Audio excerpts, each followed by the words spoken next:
Hi class, this is going to be the lab for LVM partition on Linux. So the first thing we need to do is insert some disk into our Linux machine. So I'm going to go to File, Settings.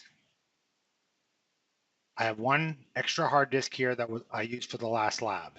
So now I'm going to create some more hard disks. So I'm going to highlight SCSI controller, hard drive, click Add, and I'm going to say New. It's going to be a dynamically expanding disk, just a blank disk that will expand as I need the space. I'm going to call it HD2. HD1, I already used that name in the last lab. 127 gigs, then finish. Go back to go back to SCSI controller, add another hard disk. I'm going to add a new one, dynamically expanding, HD3.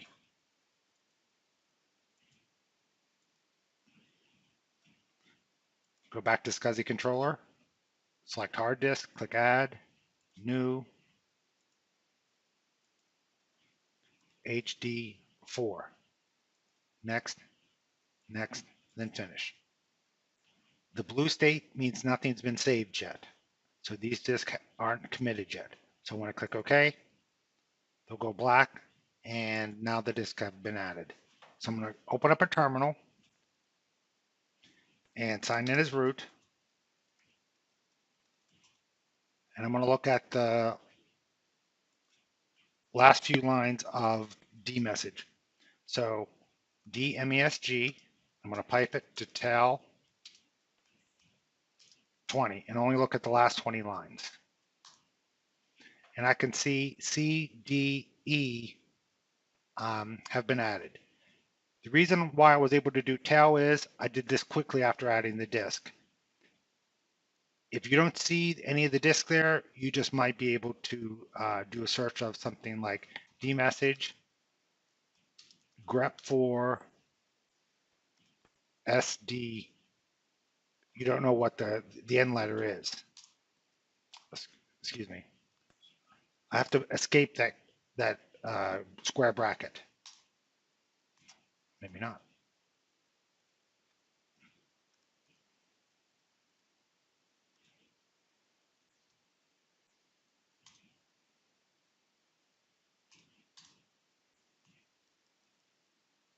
It's not like in that square bracket at all.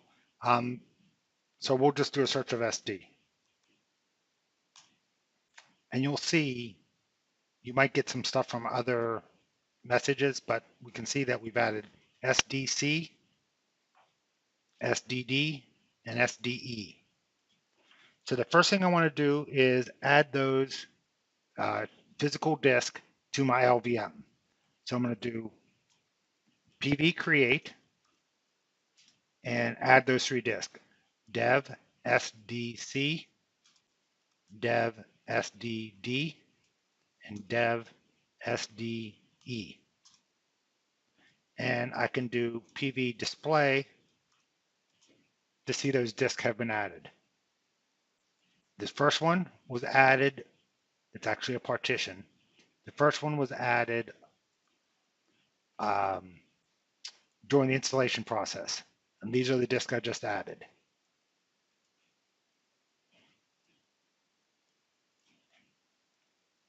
This is already being used. 125 gigs of it have been used. 2 megabytes haven't been used. So now that we added those physical disks to our LVM, we want to create a volume out of those disks, and we're going to name that VG public. The reason why I'm calling it a volume is because a volume in this case is going to be like another disk. So I'm going to take 3 physical disks, join them together, and make another logical disk that that I can then partition however I want. I can separate the partition size from the physical disk. Right now, each of my physical disks only allow for the maximum of 127 gig partition. With this, I can make my partition to be 300 gigs if I wanted to. So we're really separating the physical disk from the logical disk as far as the size. Um,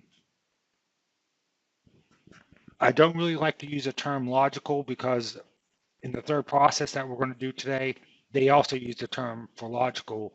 And when they use the term logical, that's the partition. So we're joining these three physical disks into one disk, and it's going to be called a volume. So I'm going to VG create. I'm going to call the volume VG underscore public, and I'm going to add those three disks, dev SDC, dev SDD, and dev SDE.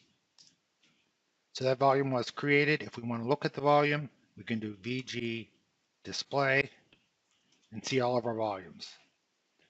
We have two volumes, one created during the boot process, during the installation process, and one we just created now. And so this is kind of like a virtual disk. And this disk is now 380 gigs. So the last step is now to create partitions on this volume. And we can make the partition any size we want up to 380 gigs. If we decide we want to add more space to this, we can add another physical disk, add it to this volume, and at that point, extend our partition. The major difference between this type of partitioning and the traditional Linux partitioning is we can resize these partitions at will. With the traditional Linux partitions, we're not able to do that. So what we're going to do now is create a partition, and we're going to make it 350 gigs. So I'm going to use LV create. I'm going to make it, the length will be 350 gigs.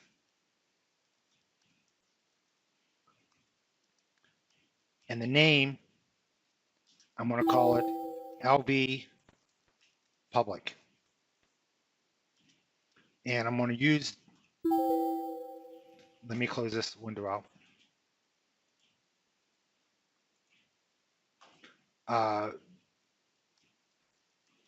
I'm going to use that volume I just created. So it's going to make this partition on this volume. That's going to be the name. So the volume was created, excuse me, the logical volume was created. So now I'm going to view that, LV display. And right now, this is the volume I've created. Here's my swap volume created during the installation process. Here's my home partition created during the installation process. And here's the root of my OS created at the installation. What they did was when we did the install, it actually created three partitions in that volume. We're just creating one partition in that volume. I could create as many partitions as the space will allow, but they created three. We're just creating one. Guys, if you don't know a command, if you hit PV tab, it'll show you all the PV commands. Or VG tab, it'll show you all the VG commands. Or LV tab, see all the LV commands. So right now, it created a driver for us. When we created that volume, it created a driver for us. And we can view that driver here, list dev mapper. Right there is the driver for that volume we just created. We want to use this. We don't want to use the actual driver. We want to use this mapper driver as opposed to the real one because strange things happen if you use the real driver. So always refer to the mapper driver, not the driver that's right under devices. I'm not even going to show you that so you don't get confused. So we're going to use this mapper driver. Just like our traditional Linux partition, we need to format it. So I'm going to mkfs xfs, and it's going to be dev mapper VG public, LV public. To create this driver, just kind of named the driver, it put the volume, hyphen, and the logical volume here. So this is the volume group. This is the logical volume. So that's why I kind of named it so I know what's what. And I used an underscore where they separate it with a hyphen. If you have some sort of naming convention, it makes it easier to know what the name of things are going to be without having to look them up. So I'm going to hit enter. Now that it's partitioned, I'm going to test mount it. Mount. Before I test mount, I need to create a mount point. I'm going to mount it under var public. You can put it under mount if you want, wherever you want to mount it. So that's going to be our mount point. So I'm going to mount this partition, this LVM partition, to that mount point. So test mount it. It's XFS type. The mount point is, the device driver is dev mapper VG public hyphen LV public. And the mount point is var public. And mounted no problem. I can run the mount command, grep for public, and I can see that it's mounted on that mount point. It's XFS type, and these are the options that I mounted it as. If you want to verify, you can write to it, touch var public new file.txt list var public, and I can see that my file was created. So I actually have write permissions to the drive. So I'm going to unmount it now.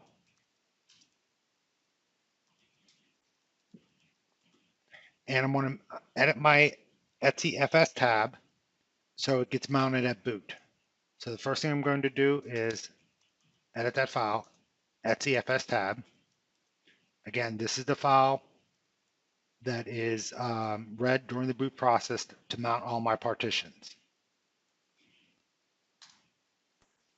Colon, $, brings me to the end of the file. A lowercase o puts me in insert mode below my current line. So I'm going to point to my mapper address, VG underscore public hyphen LV underscore public. That's my device driver. I hit tab. My mount point is var public.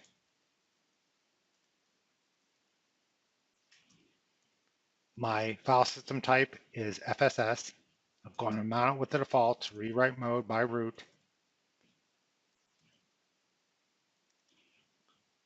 Not tune or check. So if we have any typos here, it's going to cause us a problem. So be very, very careful. If you can't mount it, it might hang the boot process. I'm going to press escape to get out of insert mode and right click to get out of VI. Now I'm going to test mount it again, but I'm going to leave off I'm going to test mount it now and leave some missing information, so it has to read etc.fs tab to find out the missing information. Right now, I'm just going to supply the mount point, so it'll read etc.fs tab to figure out the device driver and the file system type. It mounted successfully, so that means it was successful in reading etc.fs tab. So now that I know that file, I have no typos in it, I'm going to reboot to verify it mounts automatically.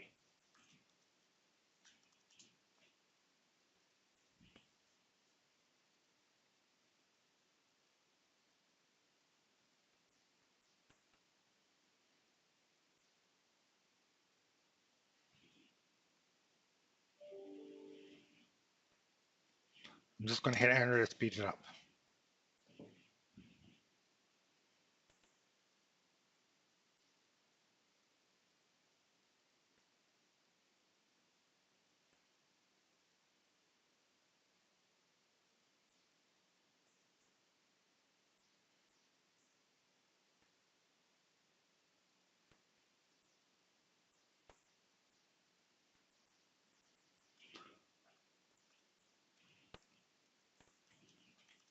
signing in.